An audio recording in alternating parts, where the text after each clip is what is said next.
ભાવનગરમાં road safety awareness seminar યોજાયો। Bhavnagar જે.કે. Sarvaiya college દ્વારા રોડ સેફટી અવેરનેસ સેમિનાર યોજાયો હતો, જેમાં વિદ્યાર્થીઓમાં નવા કાયદાઓ અને રોડ સેફટીની જાગૃતિ મળે તે હેતુથી આ કાર્યક્રમનું આયોજન કરવામાં આવ્યું હતું, જેમાં ટ્રાફિક ટ્રેનર અને આરટીઓ પીઆઈ દ્વારા રોડ સેફટી અવેરનેસ અંગે વિદ્યાર્થીઓને માર્ગદર્શન આપ્યું હતું। Story report by Anil Gohil, Bhavnagar, સાથે કેમેરામેન મનાલ રાજગુરુ। હું doctor Ajaysinh Jadeja, traffic trainer. આજરોજ ભાવનગરની જે.કે. સરવૈયા કોલેજની અંદર ટ્રાફિક અવેરનેસનો સેમિનાર હતો। મારી સાથે આરટીઓના યશ મકવાણા સાહેબ અને અમિતભાઈ હતા।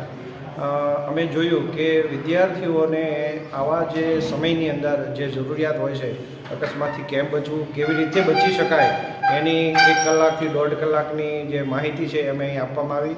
આજની જે જનરેશન છે એની અંદર સૌથી વધારે જો કોઈ પ્રશ્ન હોય તો એક તો એને હેલ્મેટ પહેરવા ગમતા નથી, એટલે હેલ્મેટ નહીં પહેરવાના કારણે અકસ્માતનો ભોગ બનતા હોય છે। બીજું કે એ સ્પીડમાં જતા હોય છે, અલગ અલગ વાહનો જે સ્પીડવાળા આવી ગયા છે એનાથી એ સ્પીડના કારણે અકસ્માત નોંધે છે। ત્રીજું કે જ્યાં ભાવનગરની અંદર જ્યાં સર્કલો છે કે રોંગ સાઈડ છે, આ જગ્યાએ જવાના કારણે અકસ્માતો નોંધે છે। જો વિદ્યાર્થીઓ પોતાના જીવનકાળથી અત્યારથી એ આ નિયમોને પાળે તો એ દંડથી પણ બચી શકતા હોય છે।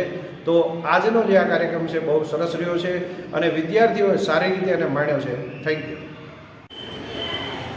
હું બિપિન ચૌધરી, જે.કે. સરવૈયા કોલેજ બીએસડબલ્યુ વિભાગમાં પ્રિન્સિપાલ તરીકે ફરજ બજાવું છું।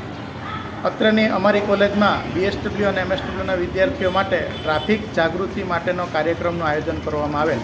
ભાવનગરની અંદર કાર્યરત એવા ટ્રાફિક ટ્રેનર અજયસિંહ જાડેજા સાહેબ, પીઆઈ મકવાણા સાહેબ અને અમીન સાહેબ ઉપસ્થિત રહીને વિદ્યાર્થીઓને ટ્રાફિક અંગે કેમ જાગૃત રહેવું એના માટેનું ખૂબ સારી એવી માહિતી અને તાલીમ આપેલી છે। ત્યારે જે.કે. સરવૈયા કોલેજ પરિવાર વતી સાહેબશ્રીઓનો ખૂબ ખૂબ આભાર વ્યક્ત કરું છું। અસ્તુ।